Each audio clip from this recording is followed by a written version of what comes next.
Olá pessoal, muito obrigado pela sua audiência, muito obrigado por você levantar cedo, como você tem feito aí todos os domingos, para acompanhar o nosso Domingão do Carlão. E o Domingão do Carlão de hoje é para lá de Internacional. Antes de apresentar meu convidado de hoje, eu quero agradecer aí os nossos patrocinadores, mostrar para vocês aqui a revista Agro Revenda, que é a plataforma de conteúdo da distribuição do agronegócio brasileiro. Agradecer também ao pessoal da Employer, a Employer que entende tudo do RH e que patrocina nosso programa já na terceira temporada. Bom, gente, hoje o programa é internacional. Eu vou receber aqui o Rick Brandt, que é o CEO, o presidente da Brandt, e eu estou aqui no stand deles, na exposição de Não Me Toque, no Rio Grande do Sul, gravando essa entrevista para vocês. E a gente vai tentar não, vocês vão ver que a conversa flui em inglês, vai ser um papo legal demais. Rick, thank you very much for coming here at Fala, Carlão. Oh, thank you. It's great to be here, and I'm glad you switched to English. Yes, the interview, we tried to do this interview in English, but here at Fala Carlão, we used to say that nobody was born president like you, but everybody has a good story to show us. Tell me about your history. Tell me about your father and mother, where your education. Tell us. Well, our company started in 1953 in Central Illinois in the United States, so we're 71 years old as a company now, not me. I actually became CEO of the company when I was 29 years old, which is almost 30 years ago, which is kind of hard to believe as well. 30 years next year, no? Yeah, next year. In 2025, it'll be 30 years. Wow. It has to be fun? It's been a lot of fun. We've grown the company like crazy over the last 30 years. I'm second generation. My dad and my aunt started the company. I got to come in and run the company, like I said, for the last 30 years. And my daughter is part of the company now, and she's acting like she wants to be the next one to run the company. Wow. And she's 24 now, so we got the next generation in line and ready to kick the tires and light the fires. Yeah, how was the initial days of the brand in like 50? What's your learning with your father? Yeah, I pretty much grew up in the company in Illinois, and got to do a lot of things with him, and farm visits or dealer visits or going to meetings, fertilizer meetings around the country and stuff like that. So it's just kind of something that I've always known and had always been a part of since I was born. So I guess it's in my blood now. I used to say that everything happened out of the office, in the clients, the customers. It's funny you say that. Yeah, most things, the good stuff does happen outside of the office. I remember my dad used to tell me, he said, you're going to get more done in the tavern than you are in the office. So according to me, I'm going to work every time I go to the tavern. What kind of studies you? I studied economics at the University of South Florida in Tampa, Florida, which is actually where our headquarters is now and where I live. What kind of a child you were? What kind of child? Yes, a child. Very, very fun. Very. How old? I would say I was a typical boy. How's that? I mean, I like to have fun. I would get in trouble occasionally. I was a terrible student, got terrible grades, but I also learned to work hard from my father and our company. And I think some things don't matter if you're willing to work hard. If you want to see something happen and go make it work, that you can. And a little bit of trouble and chaos along the way, I think, is not a bad thing. And your father and your aunt, I imagine they were your kind of idols. My mentors. Yeah, they like I said, they've been working at the company for a long time now, and they always set the perfect example of what hard work can do, and they always worked hard. My dad passed away 4 years ago now at the age of 94. My aunt is 100. She turned 100 last August. Still goes to the office every day. Still likes to work hard and be a part of things. And she's always questioning me on some of the decisions I make. Still at 100 years old, she's getting after me.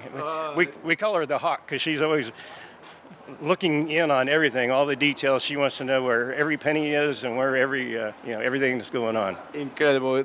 Eu tenho que fazer uma pausa aqui para traduzir isso para você, gente do céu. O tio dele está com exatamente 100 anos e vai todos os dias no escritório e ainda faz questionamentos para ele sobre a empresa, sobre as decisões que ele tem tomado, entendeu?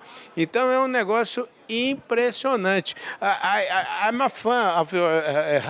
What's the name of your aunt? Oh, Evelyn. Evelyn. And Evelyn, yep. I'm a fan of the. Give me him a hug for me. I will do that. I will do that. Yeah, I think she gets hugs from just about everyone she's ever met at this point, and I think she's such a great role model for anyone in business or anyone in life as far as that goes. If you make it to 100 years old and still have the spunk that she has, it's impressive. When you sit in the chair of the president, what do you think? How do pass in your mind? As far as the... in 1995. Oh, well, at that point, I was young, and it was very intimidating. Mm-hmm. At that time, I had a lot of ideas and a lot of energy and a lot of things I wanted to do, and I was always looking for ways to grow the company and ways to, acquire other companies or technologies or whatever. And back then, probably partially because I was at a young age, and our board of directors was very conservative. I would bring a lot of stuff to the table, and they would say no. And finally, I got one acquisition to go through in October of 1999, mm-hmm. and that kind of lit the fuse on our rocket, if you will, and we've been just growing like crazy ever since then. And how many companies did you acquire in this period? Exactly, I'm not sure. It's around 30. Around 30. Yeah. So that's about one a year on average. And which you learn about this, and how do you maintain the culture of the company? Well, I think it's important to have good people, and we have a great culture. We have a fun culture. You've seen us before. We race and we. Weekends, and we do a lot of fun stuff as people and as employees of the company. So I think that's very important. We're also very family oriented, and we treat all of our employees just like they're part of the family. We're just one big, happy family all around the world now. It was a good decision. It's your decision. Yes. Well, I inherited to a large degree the culture that my dad, my aunt created, but I took it and fostered it and grew it, and I think made it even better. And in here at this moment, when you see in the back, what do you think? I'm very proud of what we've created and just turned this whole company into, and it's been a heck of a lot of fun doing it, especially here in Brazil. I love the We are arriving in Brazil, so. And you, how many? Give me an overview of a brand in the United States, in the global market. Well, in the United States, we have 6 production facilities where we do business in 49 states. Around the world, we're also in production in Brazil, mm-hmm. as you know, and also in Spain. We're looking to get into probably Turkey and South Africa here in the next in a few months. And in total, we're distributing to about a little over 80 countries around the world. Wow. Yeah. And people, how many people? About.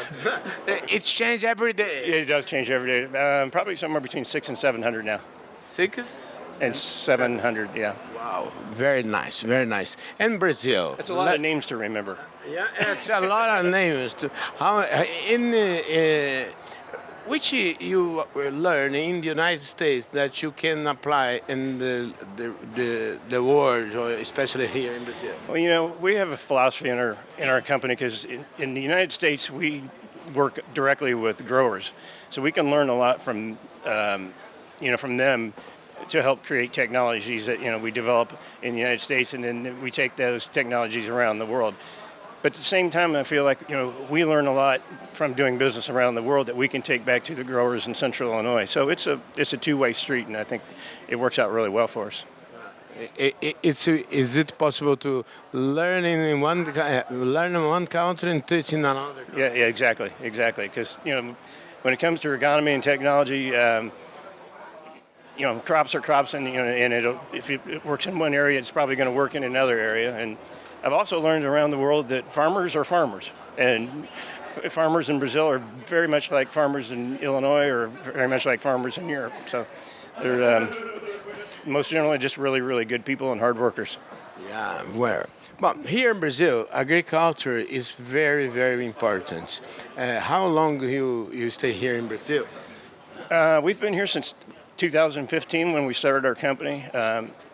We looked at it like the opportunity in Brazil was as much or maybe more as the opportunity in the United States. It's a huge agriculture economy in Brazil, and to us it's very exciting. To me, especially, it's exciting because it's a little bit different set of challenges. Between money differences, language barriers, and just getting to know the people in a different culture. To me, it's been a lot of fun. I love it.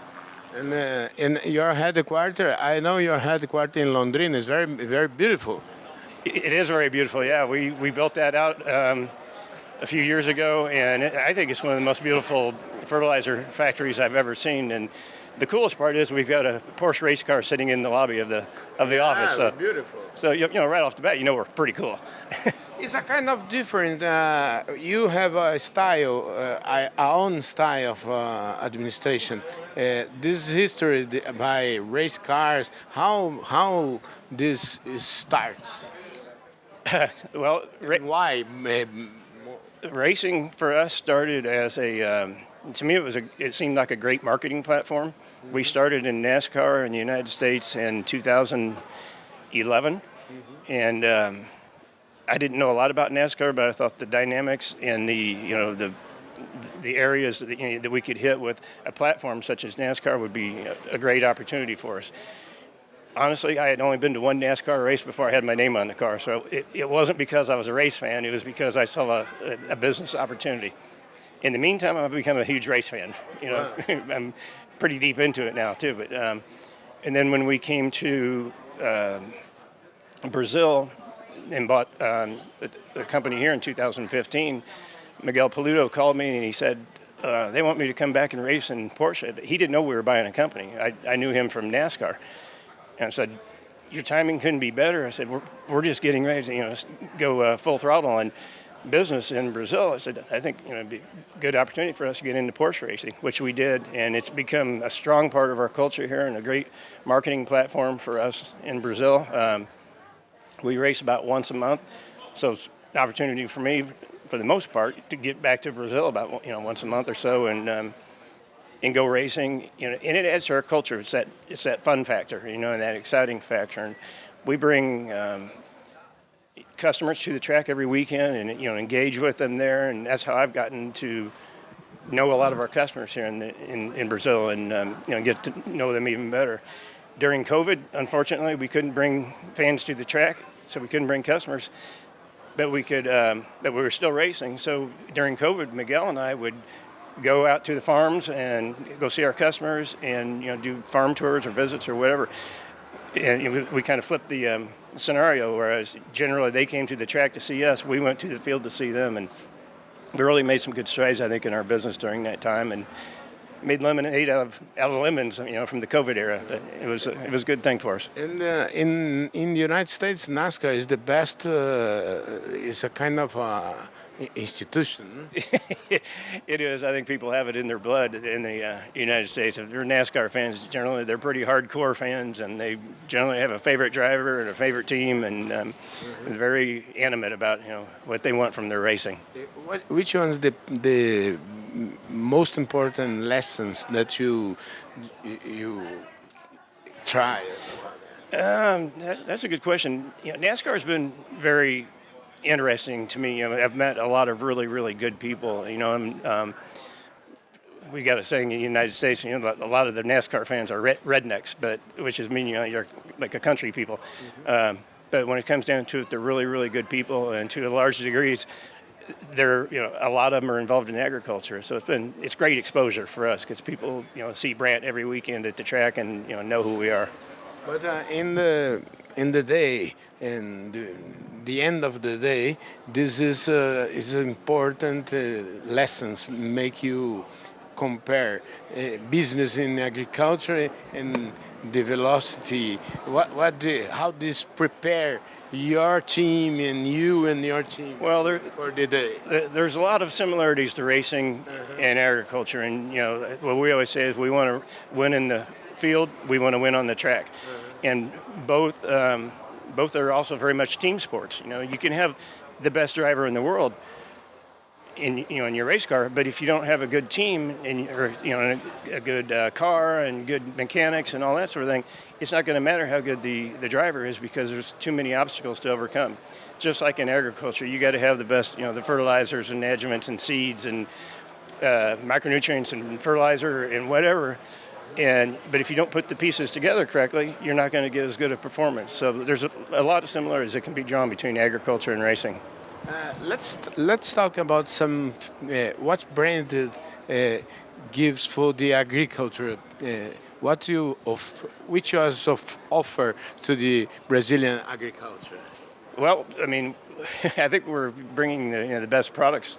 To me, the best products in the world that we've developed either in the United States or acquired from other places around the world. So I think we're bringing as much to the Brazilian agriculture community as we can, and I think we're actually looking to bring some exciting new products I can't quite talk about yet, but here in the next year or so that I think is really going to be a game changer for the Brazilian ag market. In the future, what you see when you put your eyes to the future? To me, the future is exciting. We've been here for a few years already, and I've seen how much we've grown and how much we've changed and just gotten better. So I just hope we keep going on that same trajectory and keep growing it and having as much fun as we're having now. And how do you prepare the future of Brandt? You have a child? Third generation is my daughter is up and coming. I only have one child, so I don't have to worry about who's going to take over in the future. But a lot of the things that we're doing, like NASCAR and the Porsche racing and some, other things, just our culture as a whole, it makes it exciting for the younger generation. And I think one of the challenges with the younger generation is that they are the next generation, but they want to have that feeling of fun and excitement in their job. I think they'll work hard too, but there's a few more elements that have to be involved to to keep the excitement and make them want to be a part of. How old is your daughter? My daughter is 24 years old. 24. Oh, yeah, I think beautiful age. Yeah, I know. I wish I was 24 again. And she knows that I became CEO of the company when I was 29 years old, and I think she's kind of got a target on maybe 28 and a half, just so she can beat Dad. Well, wonderful. This is certainly she loves what she does, no? She does. She just got out of school and she's really starting to become a bigger part of it now. And I've seen her in the last few months, really, just it's almost like starting to bloom and really wants to be a part of the company and of the people. And she's a part owner now. She bought some shares in the company from my aunt a few years ago. So that was really a really neat thing to see the first generation, selling off some of the company to the third generation, and so she's happy and loves being a part owner and feels like she's really a part of it, and she wants to just keep I think doing more and more, and she seems to be growing in her role very rapidly.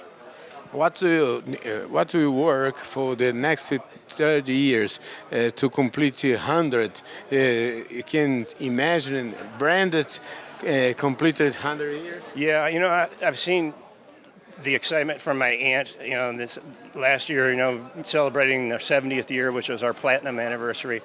And I realized that I can be around for the 100th anniversary, which is my goal to see that and to imagine that we've got a family company that came from a town of 700 people in central Illinois, and we've grown it worldwide, and we've lasted for over 70 years, going shooting for 100. It's almost hard to imagine, but at the same time, it's very humbling. How many when you see around the world? We are in Brazil, we are in Spain, we are in all the world. It's a kind of honor for you. It's daunting at times, and sometimes I'll look at things and go, "What did I create here?" And holy cow, I can't believe we're doing all these different things and in all these different places. But to go around the world and see the Brandt logo on so many different things, people wearing them proudly on their shirt, on their race car or whatever, it's very satisfying, to me to see what we've done. When you start in 1995, you believe in this. In 1995, you can imagine it before it transformed like this. I think at that age, you can imagine a lot of crazy ideas, and you're young enough that you don't know better than not to go give it a try. So I think that's what I did, and we gave a lot of things a lot of tries, and for the most part, most of them worked. What's your message for Brazilian people, for everybody who works every day here in agriculture? What kind of message, what point do you think it's important to be success like Brandt? Well, I think the Brazilian people they're beautiful people.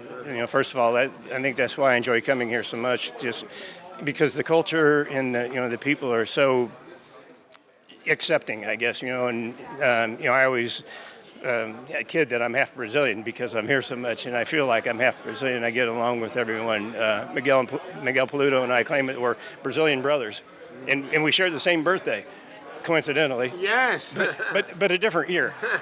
But nonetheless, we're something happened somewhere along the line. We're Brazilian brothers, but the Brazilian people in agriculture, like I said, just a beautiful people, and I encourage them to keep up that culture and just keep growing and making it better. And for the team of Brandt team in Brazil, what's our message for the team? Oh, I couldn't be more proud of our Brandt team in Brazil and the strides and the accomplishments that we've made in the last 9 years here. It's been so exciting and so much fun to be a part of and to oversee, and there's a lot of energy and people that want to work hard in our company here, and they're hungry, and I love that. I love being a part of that. If your father was here now today, what do you think he told you about that history? What would you do? It was funny, the way my dad was, what he would tell me and what he would tell others were two different things. I always thought I was doing everything wrong, and then he would tell everybody else how proud he was of me. So if he were here today, I think he would say, "By gosh, Rick, you've really done a heck of a job down there, and I can't believe you did that, but you did, and I'm proud of you." Yeah, thank you very much for coming here at Fala Carlão. And what do you think, how do you compare Brazil and another country that you know?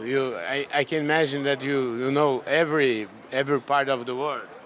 I don't know if I know every part of the world, but I would say Brazil compared to the United States, like I said, in agriculture, a lot of similarities. A lot of hardworking people, enthusiastic that are there to get the job done before they need to do their other things. So from that perspective, I think there's a lot of similarities.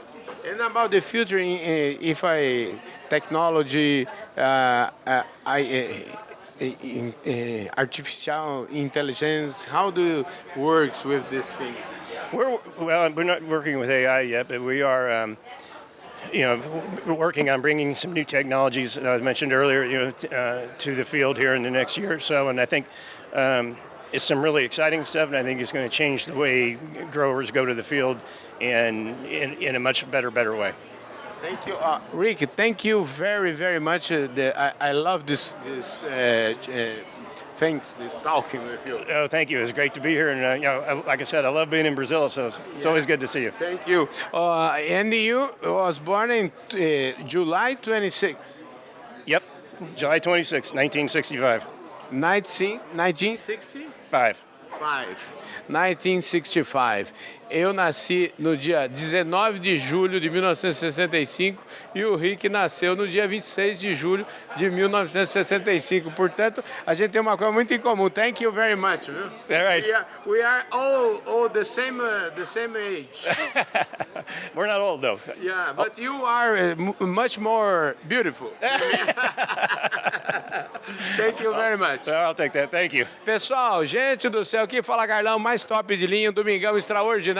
E esse foi mais um Domingão Internacional. Eu conversei aqui com o Rick Brandt, que, por coincidência, nasceu praticamente, a gente nasceu no mesmo dia do ano, gente. No mesmo ano, 1965, e eu nasci dia 19 de julho, ele nasceu no dia 26 de julho. Eu queria, antes de liberar aqui o Rick, agradecer mais uma vez a plataforma Agro Revenda, que é a plataforma de conteúdo da distribuição do agronegócio. Agradecer a Employer que entende tudo do RH. Muitíssimo obrigado pela sua audiência, um forte abraço, e esse foi mais um Fala Carlão na prateleira de cima, mais um Domingão do Carlão na prateleira de cima do agronegócio, e dessa vez do agronegócio mundial, internacional. Eu falei com Rick Brandt, presidente da Brandt no mundo inteiro.